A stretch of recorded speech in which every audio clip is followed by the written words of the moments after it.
디지구루의 렛츠고 잉크스케이프. 안녕하세요. 여러분과 함께 잉크스케이프를 학습하는 디지구루 이견호입니다. 오늘은 잉크스케이프에서 개체 변형의 핵심 기능인 경로 기능을 함께 배워보겠습니다. 전제책을 갖고 계신 분들은 89페이지를 확인해 주세요. 경로 기능은 이미 생성된 개체의 경로를 수정하는 방법 가운데 하나입니다. 만들어진 개체를 다른 개체 모양을 참조해서 변형할 때 사용합니다. 물론 가장 정확한 방법은 노드 도구를 사용해 개체를 직접 수정하는 겁니다. 오차 없이 사용자가 원하는 모양으로 경로 모양을 직접 만들 수 있죠. 하지만 완성된 잉크스케이프 작품 내에는 수도 없이 많은 개체가 존재합니다. 이 많은 개체 경로를 하나하나 직접 수정하는 건 비효율적입니다. 그래서 경로 기능의 활용이 중요합니다. 경로 기능만 잘 활용해도 그림을 만드는데 큰 도움이 됩니다. 상단 메뉴에서 중앙에 있는 경로를 눌러주세요. 맨 위에 객체를 경로로부터 가장 아래에 있는 경로 효과 제거하기까지 메뉴가 다양하게 있습니다.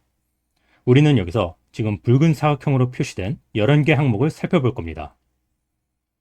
이 기능들을 실습해 보기 위해 먼저 지금 보는 것처럼 사각형과 원을 만들어 주세요. 이때 원 개체가 사각형 개체보다 상위에 있도록 해야 합니다. 이 상태로 이 개체들을 잔뜩 복사해 줍니다. 이제 경로 기능을 하나씩 살펴보겠습니다. 먼저 첫 번째 두 개체를 함께 선택해 주세요. 앞으로 모든 경로는 이렇게 두 개의 개체를 동시에 선택해서 진행합니다. 개체 동시 선택은 지금 보는 것처럼 드래그를 해도 되고, 하나의 개체를 선택한 상태에서 Shift 키를 누른 채 다른 개체를 선택해도 됩니다. 혹은 우측에 있는 하이어라키에서 개체 하나를 선택하고 컨트롤 키를 누른 채로 개체를 선택해도 됩니다. 두 개체를 선택한 상태에서 상단 메뉴 중앙에 경로로 들어간 다음 결합을 선택해 주세요. 두 개체가 하나의 개체로 합쳐집니다. 이렇게 결합은 두 개의 개체를 하나로 합치면서 경로를 잇는 역할을 합니다. 그리고 하나로 합쳐질 때 색상 기준은 하위에 있던 개체가 기준이 됩니다. 원래 두 개의 개체는 녹색 사각형과 파란색 원이었는데 하나로 합쳐진 개체는 원보다 하위 개체였던 녹색이 된 걸 볼 수 있습니다. 여기서 컨트롤 Z를 눌러서 되돌려 주세요. 그리고 원 위에 다른 사각형을 하나 그리고 색을 적색으로 지정합니다. 이제 원래 있던 원과 새로 생성한 사각형을 함께 선택하고 결합을 다시 누르면 하위에 있던 개체인 원의 파란색으로 합쳐지는 걸 볼 수 있습니다. 이제 다른 두 개체를 선택하고 경로로 들어간 다음 이번엔 차이를 클릭합니다. 그러면 사각형 개체가 원 개체만큼 잘려나갑니다. 차이는 이렇게 한 개체를 다른 개체의 모양만큼 잘라낼 때 사용합니다. 용어에 맞춰보면 겹친 개체와 교차하지 않는 차이만큼 경로를 남긴다고 볼 수 있습니다. 그리고 자세히 보면 이 차이도 결합과 마찬가지로 하위 개체인 사각형이 상위 개체인 원만큼 삭제되고 원은 사라진 걸 볼 수 있습니다. 이것도 마찬가지로 컨트롤 Z로 되돌려 보세요. 그 다음 원 위에 사각형 개체를 생성해서 두 개체를 동시에 선택한 다음 경로에서 다시 차이를 선택합니다. 그러면 이번엔 하위 개체인 원이 상위 개체인 사각형과 겹쳐지는 영역만큼 삭제되는 걸 볼 수 있습니다. 이런 특징은 이후 다른 모든 기능에서도 마찬가지입니다. 두 개 이상의 개체를 기준으로 하는 모든 경로 기능은 상위 개체를 기준으로 하위 개체에 변화를 주고 기준으로 사용된 상위 개체는 제거됩니다. 이는 전체적인 벡터 그래픽 작업 방향에서 굉장히 편리하게 작용합니다. 한 가지 예시로 지금 보는 큰 사각형에 크고 작은 여러 개의 동그라미 구멍을 낸다고 가정해보죠. 이때 사각형 위에 지우고 싶은 만큼 원을 그리고 그 원 개체들을 하나씩 차이 설정을 하면 원하는 만큼 동그라미 구멍을 만들 수 있게 됩니다. 이제 다시 기능들을 살펴보겠습니다. 세 번째로 시험할 기능은 교차입니다. 두 개체를 선택하고 경로에서 교차를 클릭해 주세요. 이번엔 원과 사각형이 교차된 경로만 남았습니다. 차이와 반대로 두 개체가 교차되는 경로만 남고 나머지 차이만큼은 사라졌죠. 이건 상위 개체와 하위 개체 양쪽 모두의 영향이 같지만 그래도 기본적으로 하위 개체를 상위 개체에 맞춰서 변형한다는 점은 동일합니다.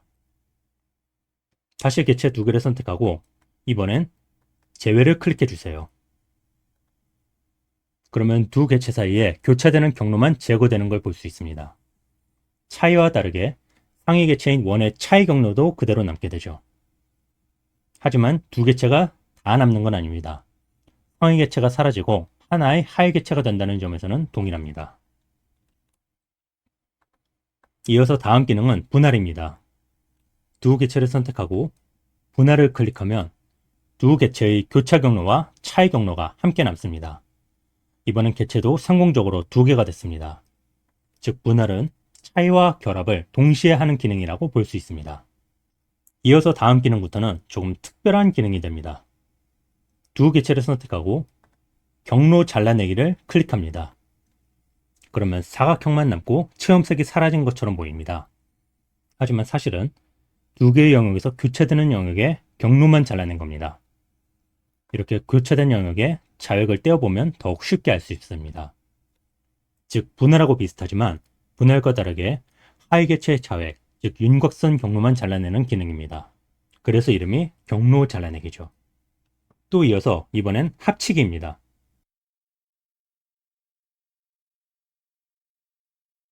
합치기를 하면 두 개의 개체가 하나로 합쳐집니다. 얼핏 보면 결합과 다를 바 없어 보이지만 실은 이 기능은 독립된 두 개체의 경로에 변화를 주지 않으면서 하나의 개체로 합치는 기능입니다.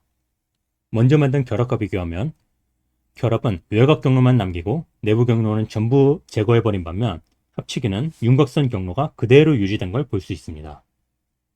이번엔 나누기를 할 차례인데 이 나누기는 지금 상태로는 작동하지 않습니다. 지금 두 개체를 먼저 합쳐주세요. 하나로 묶었으면 이 상태로 나누기를 선택합니다. 그러면 하나로 합쳐졌던 개체들이 나눠지는 걸 볼 수 있습니다.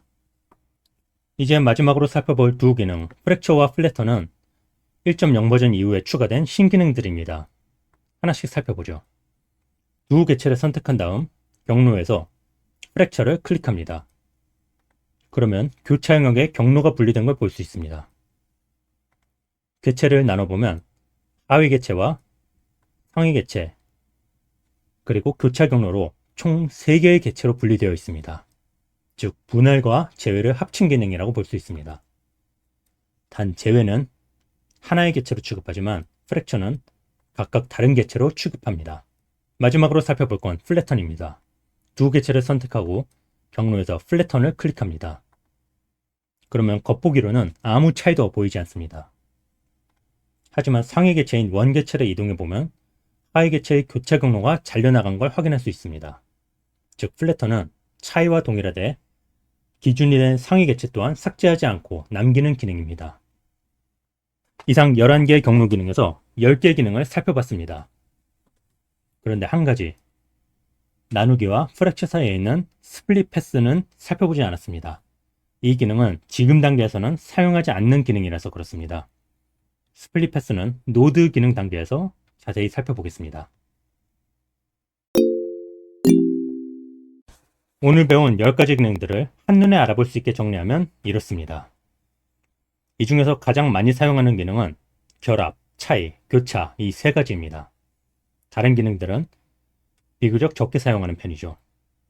합치기와 나누기의 경우 아예 기능의 방향성이 달라서 다른 작업 영역에서 많이 사용하지만 나머지는 결합, 차이, 교차를 섞고 나눈 것들이라 사용 빈도가 적은 편입니다.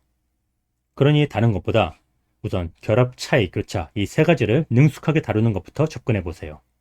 나머지 기능들은 필요할 때 한 번씩 살펴보는 정도로 충분합니다.